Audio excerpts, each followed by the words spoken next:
ሰላም እግዚአብሔር ቤተሰቦች ከማህበረ ቅዱሳን ቴሌቪዥን የዕለቱን አጫጭር መረጃዎች ይዘንላችሁ ቀርበናል። ብፁዕ አቡነ ዮሴፍ አገልጋዮች ቀኖና ቤተክርስቲያንን አውቀውና አክብረው እንዲያገለግሉ አሳሰቡ።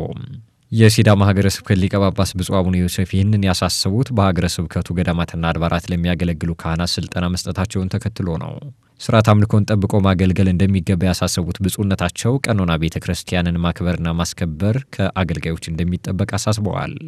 እግዚአብሔርን ከልብ በማገልገል የቤተ መቅደሱን ንጽህና መጠበቅና ህዝቡን ወደ እግዚአብሔር መምራት እንደሚገባም ብፁዕነታቸው አሳስበዋል። መረጃው የሲዳማ ሀገረ ስብከት ሚዲያ ነው። በጎንደ ተክለ ሃይማኖት ዮሐንስ አንድነት ገዳም 54 የቅዳሴ መምህራን ተመረቁ። በማዕከላዊ ጎንደር ሀገረ ስብከት በጎንደ ተክለ ሃይማኖት ዮሐንስ አንድነት ገዳም የደብረ አባይ ቅዳሴ ምስክር ጉባኤ ቤት 54 መምህራን ተመርቀዋል። ተመራቂ መምህራን ቅድስት ቤተክርስቲያን እየገጠማት ያለውን ችግር ለመፍታት በዓላማ እንዲሰሩም ጥሪ ቀርቧል።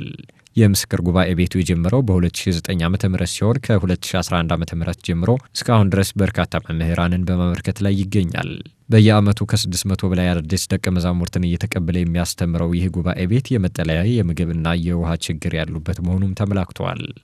መረጃው በማህበረ ቅዱሳን የጎንደር ማዕከል ሚዲያ ክፍል ነው።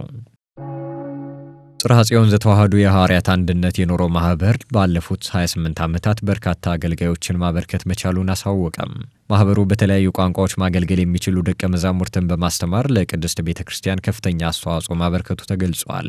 ይህንን አገልግሎቱን በማጠናከር እንደሚቀጥል ያሳወቀው ማህበሩ ባለፉት 4 ወራት ሲያሰለጥናቸው የነበሩ 86 ደቀ መዛሙርትን ለ41ኛ ዙር አስመርቋል።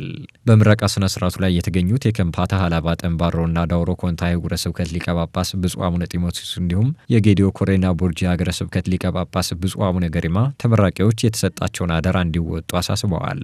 መረጃው የኢትዮጵያ ኦርቶዶክስ ተዋሕዶ ቤተክርስቲያን መገናኛ ብዙሃን አገልግሎት ስርጭት ድርጅት ነው። ለሰንበት ትምህርት ቤቶች አገልግሎት ተገቢውን ትኩረት መስጠት እንደሚገባ ተገለጸ። ይህ የተገለጸው በዳውሮ ሀገረ ስብከት የታርጫ ከተማ ሰንበት ትምህርት ቤቶች አንድነት ጠቅላላ ጉባኤውን ማካሄዱን ተከትሎ ነው። በጉባኤው የዳውሮ ሀገረ ስብከት የሰንበት ትምህርት ቤቶች ማደራጃ ክፍል ኃላፊ መምህር ብርሃኑ ዘነበ ወጣቶች የተሻለና ዘመኑን የዋጀ ትምህርት በመማር ቤተክርስቲያን ውስጥ ያላቸውን ሰፊ ድርሻ ሊወጡ እንደሚገባ አሳስበዋል። ኃላፊው አክለውም ለሰንበት ትምህርት ቤት አገልግሎት ተገቢውን ትኩረት በመስጠትና በትጋት ይበልጥ ቤተክርስቲያንን ማገልገል እንደሚገባም አሳስበዋል። መረጃው የሀገረ ስብከቱ ሚዲያ ነው።